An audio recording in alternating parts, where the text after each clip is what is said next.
নমস্কার, আমি বানর বাবু আর আপনারা দেখছেন বানর নিউজ। আরে দাদারা শুনুন, এবার বৃষ্টি নিয়েও দিদির রাজনীতি শুরু। কলকাতা ডুবে যাচ্ছে, মানুষ কষ্টে, কিন্তু দিদির দল বলছে বৃষ্টি নাকি বিজেপি করিয়েছে। ও মাগো, রাজনীতি এমন পর্যায়ে গেল যে মেঘও দলীয় পতাকার রঙে ভাগ হয়ে গেল। দিদির সরকারের কাজকর্ম তো সবাই দেখছে, রাস্তা ভাঙা, ড্রেন পরিষ্কার হয় না, সামান্য বৃষ্টিতেই পুরো শহর সাঁতার পুল, কিন্তু দোষ নাকি বিজেপির। আরে দিদি, আগে আপনার প্রশাসনটা ঠিক করুন, তারপর অন্যকে দোষ দিন।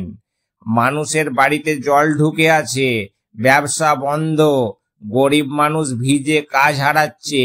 এগুলোর কোনো দায় তো সরকার নিচ্ছে না, বরং সোশ্যাল মিডিয়ায় ভাইরাল করে দেওয়া হচ্ছে বিজেপি বৃষ্টি করিয়েছে। বিজেপি যদি সত্যি বৃষ্টি নামাতে পারত, তাহলে গুজরাটে আর দিল্লিতে বৃষ্টির অভাব হতো না।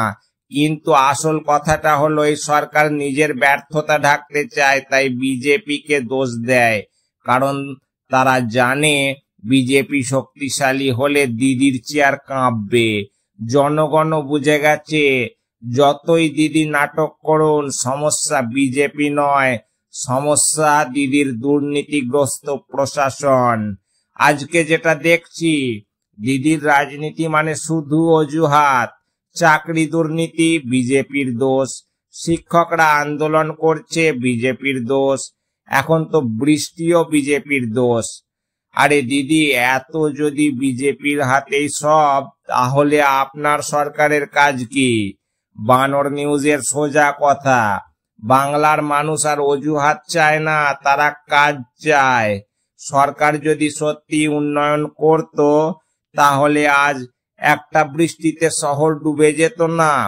তাই বিজেপির নয়, দোষ হলো দিদির সরকারের।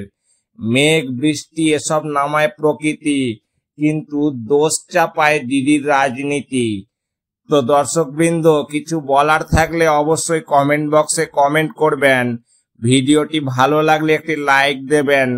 আজকের মতো আমি বানর বাবু এখানে বিদায় নিচ্ছি। দেখা হবে পরের কোনো গরম টপিকে। ততক্ষণের জন্য টাটা, বাই বাই।